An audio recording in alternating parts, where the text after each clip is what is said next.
আসসালামু আলাইকুম। আমি জাহিদ হাসান, সহকারী শিক্ষক, সরকারি প্রাথমিক বিদ্যালয়।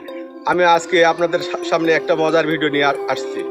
আমি ইতিমধ্যেই রিডিং পড়ার উপর দুইটা ভিডিও ছেড়েছি, প্রথম এবং দ্বিতীয়। আজকে হতে চলেছে তৃতীয় পার্ট। তাই আমি আপনাদের প্রথমে বলে নিতে চাই, আপনার সন্তানকে আপনার স্কুলে ভর্তি করে দিলে মেধাবী হবে না। আপনার সন্তানকে স্কুলে তার জন্য প্রয়োজন 2 মাস বয়স থেকেই আপনার শিশুর কিছু পরিচর্যা। 2 মাস বয়স থেকে যদি আপনি পরিচর্যা করেন, আমার দেখানো পথে যদি আপনি অনুসরণ করেন, তাহলে অবশ্যই আপনার শিশু ডাক্তার, ইঞ্জিনিয়ার, বিজ্ঞানী, অফিসার অথবা ভালো মানুষ হিসেবে গড়ে উঠবে। আর তার সাথে একটা কথা বলে নিই, একজন শিশুর মেধা বিকাশে বা মেধাবী বাড়াতে তার প্রধান ভূমিকা পালন করে তার মা বাবা। তার বাবা মাকে অবশ্যই প্রথম শিক্ষকের দায়িত্ব পালন করতে হবে, আর তার প্রাইভেট টিউটর বা স্কুলের টিউটর এরা দ্বিতীয় শিক্ষক হিসাবে দায়িত্ব পালন করবে। তাই আমি আজকে কথা না বাড়িয়ে আমি আজকে রিডিং পড়ার তৃতীয় পাঠে আপনাদের সামনে উপস্থাপন করতে চলেছি। আপনি একটা বই দেখাবেন আপনার সন্তানকে, যে বাবা আজকে আমরা গল্প বই পড়বো।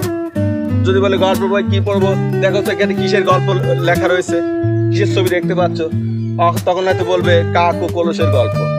তখন আপনি ওকে বলবেন যে আজকে আমরা কাকের কলসের গল্পটা পড়বো। তখন সে কাকের কলসের গল্পটা পড়ে প্রথম থেকে শেষ পর্যন্ত বইটি পড়া যখন হয়ে যাবে, তখন ওকে জিজ্ঞাসা করবেন তুমি কি কি বিষয় পড়েছো, তুমি কি বিষয় জানলে এই বই থেকে পড়ে। তখন ওকে ছোট ছোট প্রশ্ন করবেন, কাক কি করে, কলস কি হয়, কিভাবে আকাশে ওড়ে, এভাবে বিভিন্ন বিষয় তাকে ছোট ছোট প্রশ্ন করে জানতে চেষ্টা করবেন যে এই বইতে পড়ে সে তার বোধগম্যতা অর্জন হয়েছে কিনা, বা বইয়ের বিষয় কি আছে সে বিষয়ে সে জ্ঞান অর্জন করেছে কিনা। এইভাবে তাকে 4 থেকে 5টা আরো বই নেবেন, নিয়ে বলবেন যে এটা একটা গল্পের বই। তখন ওকে বলবেন যে এই গল্পের বইতে ছবিতে কি দেখতে পাচ্ছ। তখন হয়তো বলবে কাক আর ভেড়া। তখন ওকে বলবেন যে আমরা আজকে শিখবো কাক ও ভেড়ার গল্প। এইভাবে 4-5টা বই ওকে পড়ালে সে বুঝতে পারবে যে বোধগম্যতা বা পড়ার সারমর্ম কি। তখন সে তার এই বইয়ের ভিতরে কি বিষয় রয়েছে তার ভিতরে আসবে, যে একটা বই পড়লে তার বিষয় কি থাকে সেটা জানা যায়। সে গল্পটা সে হুবহু না বলতে পারলো, আংশিক বলতে পারবে আপনার কাছে, এবং আপনি সেই বিষয় শুনতে পারবেন। এভাবে আপনার শিশুর পড়ার ভিতরের যে বোধগম্যতা সেটা শিখতে পারবে।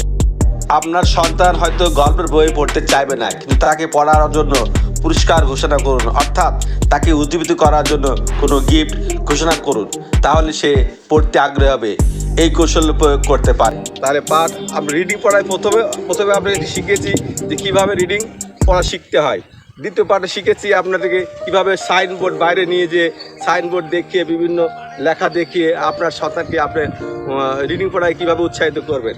আজকে দেখালাম আমি যে কীভাবে একটা বই, গল্পের বই ছবি দেখিয়ে বা ছবি ওকে পড়িয়ে ওর বোধগম্যতা অর্জন কতটুকু শিখলো বই থেকে সে বিষয়ে জানার চেষ্টা করবে। যে আপনার সন্তান যখন ক্লাস 3য় শ্রেণীতে উঠবে, তখন অবশ্যই আপনি একটা জিনিস খেয়াল রাখবেন, 6 মাস পর্যন্ত বা 4 মাস পর্যন্ত ওকে সরবে পঠন পড়াবে, মানে জোরে জোরে, যেইভাবে যেমন বুকা হাবাদের কাছে ছদ্মবেশের ভিতরে দুঃখই পেতে হয়, এইভাবে জোরে সরবে, এটাকে বলে সরবে পঠন।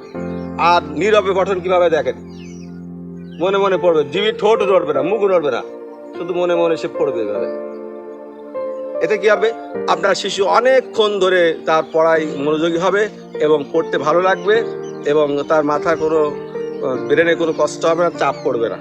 এটাকে বলে নীরবে পঠন। আপনার শিশু যখনই ক্লাস 3য় শ্রেণীতে উঠবে, ঠিক সেই সময়ের 4 মাস বয়স থেকেই, বা 3য় শ্রেণীর 4 মাস বা 5 মাস হয়ে যাবে, তারপর থেকে ওকে আপনি বলবেন যে বাবা আর জোরে জোরে পড়ার সময় নাই, এখন তুমি নীরবে পড়ো। তখন সে একদম মনে মনে সে লাইন বাই লাইন পড়বে। এটাকে বলে নীরবে পঠন। যাক, আজকে আর কথা না বাড়িয়ে আজ আমরা ভিডিওটি এখানে শেষ করলাম। আল্লাহ হাফেজ।